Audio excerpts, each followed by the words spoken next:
जमीन के गिर्द मैटर का बना हुआ एक टुकड़ा मुसलसल हरकत कर रहा है। इस टुकड़े को हम चांद कहते हैं।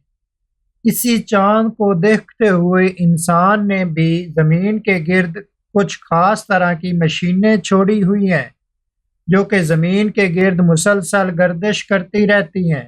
इन मशीनों को सैटेलाइट्स कहा जाता है। क्योंकि ये इंसान की बनाई हुई हैं, इसलिए इनको आर्टिफिशियल या मसनूई सैटेलाइट्स भी कहा जाता है। सैटेलाइट को जमीन के गिर्द लॉन्च करने के लिए इसे एक रॉकेट के जरिए एक खास बुलंदी तक पहुंचाया जाता है। वहां रॉकेट इसे उफ़क़ी सिमत में छोड़ता है, जिससे ये एक खास रास्ते में हरकत करना शुरू कर देता है। वो रास्ता जिसमें ये सैटेलाइट मुसलसल गर्दिश करता रहता है, इस रास्ते को ऑर्बिट कहते हैं। ये सैटेलाइट इस ऑर्बिट में एक खास स्पीड के साथ हरकत करता है। जिस स्पीड के साथ ये हरकत कर रहा होता है, इस स्पीड को ऑर्बिटल स्पीड कहा जाता है।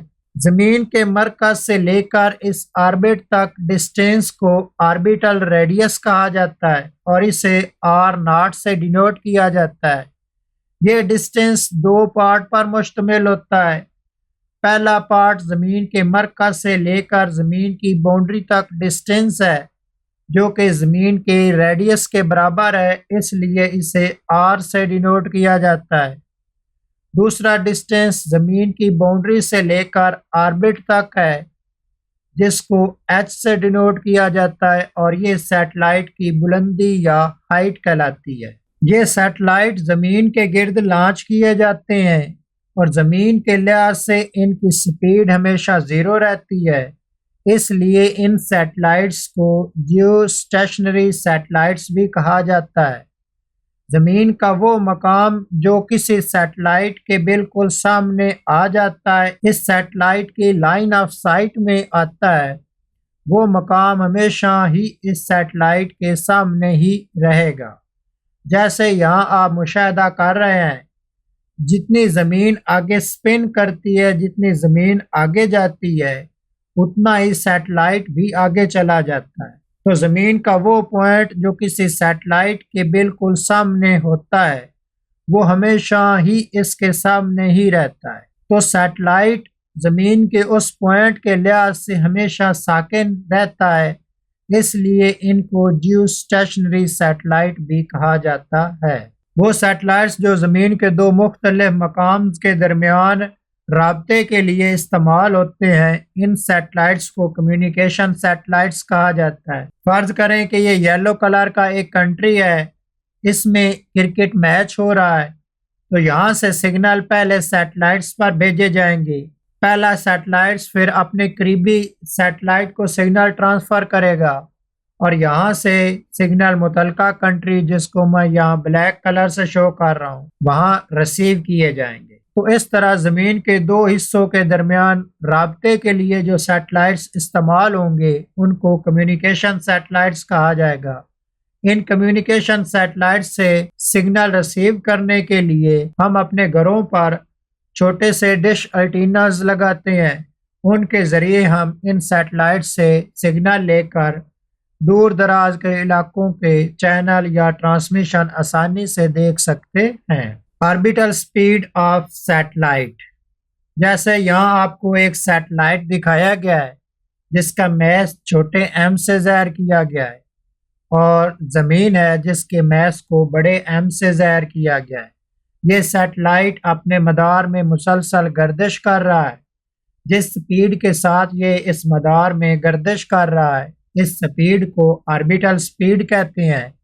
ज़मीन के मरकज से लेकर इसके ऑर्बिट तक डिस्टेंस को ऑर्बिटल रेडियस कहते हैं, जिसको आर नॉट से डिनोट किया गया है।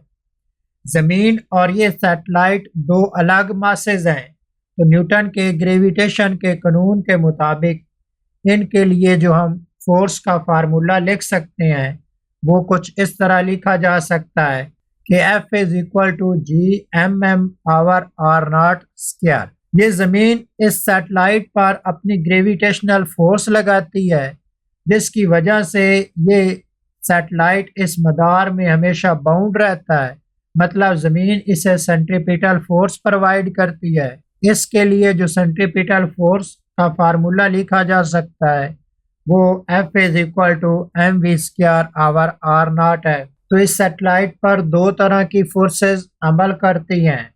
पहली, न्यूटन के ग्रेविटेशन के कानून के मुताबिक F is equal to G M M over R square है, जबकि दूसरी ज़मीन की ग्रेविटेशन की वजह से सेंट्रीपिटल फोर्स है F is equal to M V square over R. ये दोनों फोर्सेस हैं तो इनको कंपेयर किया जा सकता है।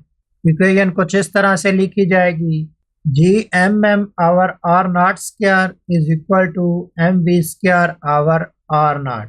इस इक्वेशन की लेफ्ट और राइट साइड पर एम एम सेम है तो ये एक दूसरे के साथ खत्म हो जाएंगे। बाकी इक्वेशन कुछ इस तरह से बचेगी, G M over R not square is equal to M V square over R not. इस इक्वेशन की बटे के नीचे दोनों तरफ आर नॉट है तो लेफ्ट हैंड साइड पर दो R not, right hand side की आर नॉट के साथ एक आर नॉट खत्म हो जाएगा। बाकी इक्वेशन कुछ इस तरह से बचेगी, G M over R naught is equal to B square. अब इसकी दोनों तरफ से अंडर रूट ले लेते हैं तो नेक्स्ट राइट हैंड साइड वाला अंडर रूट इसके स्क्वायर के साथ खत्म हो जाएगा और इक्वेशन इस तरह से बचेगी कि v is equal to under root G M over R naught. R naught यहाँ ऑर्बिटल रेडियस है जो कि दो हिस्सों पर मुश्तमिल होता है, ज़मीन के रेडियस प्लस सैटेलाइट की हाइट पर। तो इस फार्मूले को इस तरह भी लिखा जा सकता है, v is equal to under root G M over R plus H. तो ये सैटेलाइट की ऑर्बिटल स्पीड का फार्मूला है। सैटेलाइट की ऑर्बिटल स्पीड का जो फार्मूला हमने अखज़ किया है वो v is equal to under root G M over R plus H है। एच यहाँ सैटेलाइट की हाइट है और आर ज़मीन का रेडियस है। ज़मीन के रेडियस के लिहाज से सैटेलाइट की हाइट की वैल्यू बहुत कम होती है तो इसको इग्नोर भी किया जा सकता है। तो बाकी फार्मूला इस तरह बचेगा, v is equal to under root G M over R. G यहाँ ग्रेविटेशन कांस्टेंट है, m ज़मीन का मैस है और r ज़मीन का रेडियस है, जिनकी वैल्यू कुछ इस तरह से है, g की वैल्यू है 6.67 into 10 raise to power -11 newton metre square पर किलोग्राम स्क्वायर। इसी तरह m की वैल्यू है 6 into 10 raise to power 24 kilogram. इसी तरह r की वैल्यू है 6.4 into 10 raise to power 6 metre. तो इनकी वैल्यू फार्मूले में लगाने के बाद अगर कैलकुलेट किया जाए तो ये जवाब तकरीबन 8 किलोमीटर पर सेकंड आता है। तो एक आम सैटेलाइट की ऑर्बिटल स्पीड 8 किलोमीटर पर सेकंड आती है। इसका मतलब ये सैटेलाइट एक सेकंड में 8 किलोमीटर आगे चला जाता है। अगर इसको घंटे के लिहाज से बताया जाए तो ये 29,000 किलोमीटर पर आवर होगी। इसका मतलब ये सैटेलाइट अपने ऑर्बिट में एक घंटे में 29,000 किलोमीटर का फासला तय करता है।